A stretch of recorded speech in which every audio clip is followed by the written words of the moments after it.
from when you create a situation where people are not afforded the opportunity to decide from the very beginning what we want, you end up with these kinds of situations.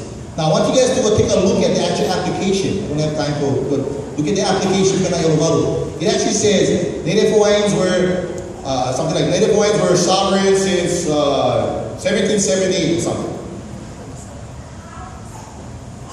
You see what they just missed, right? They don't talk nothing about the Hawaiian Kingdom era when we were actually a recognized nation state in 1843, and the illegal occupation from the actions of 1893. But yet, you see what they want to context. See, they want to talk about us as an ethnicity of Native Hawaiians. They want to talk about our political rights because our people were not just Native Hawaiians. Because they understand it.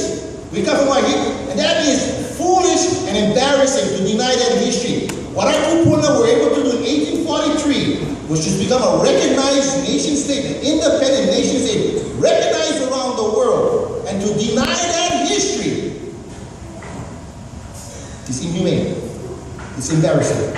Because that is our humanity. See, these are the kinds of things. And how can you ask people like us, who are knowledgeable of this fact, to deny that? See, just in that alone, I would have been in the very beginning, well, we can't have that kind of stuff in the application. It's not based upon fact.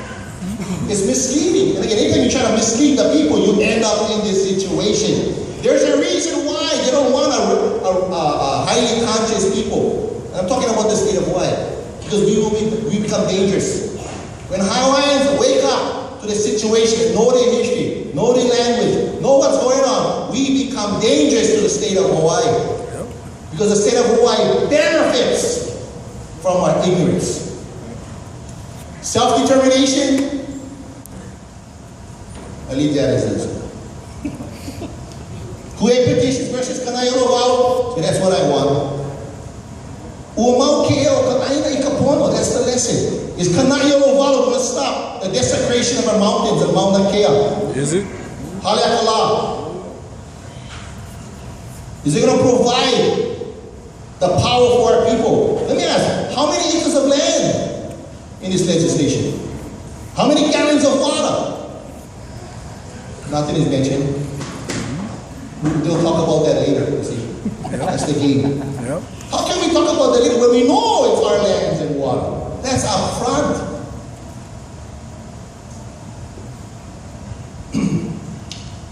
Let me just end by saying, as one who studied history of our people, and I acknowledge what they did. When you look at our people who came across this ocean from the south to get here 2,000 years ago, the high advanced technology and understanding of this civilization, that's who we come from. Our kupuna came to the most remotest spot on this planet and built a civilization, a beautiful civilization. And then became recognized as the first non-European nation state. It was our kupuna. It wasn't. There was a Hawaiian kingdom before there was an India. Before there was Japan. We had Hawaii. And to deny that history is a denial of humanity. And I cannot, as a learned Kanaka, step forward into a situation where I'm going to deny that. If I'm going to move forward, I move forward with all the truth, with all the history, with all the power of our kupuna. They left us this knowledge. They left us this mana for us to take it forward. The question is, for us, the question is, are we brave enough, like Papa Mau said? Do we have the courage? Do we remember? Do we have the commitment to do what it takes so that we can live here forever? Because another $1 billion ain't going to make it. If there is no land and there is no water, there is no future. And I can promise you, whatever struggle I speak for, it's always going to be about land and water. See, that's the doubt in Kanaiolowalu. Onipaa.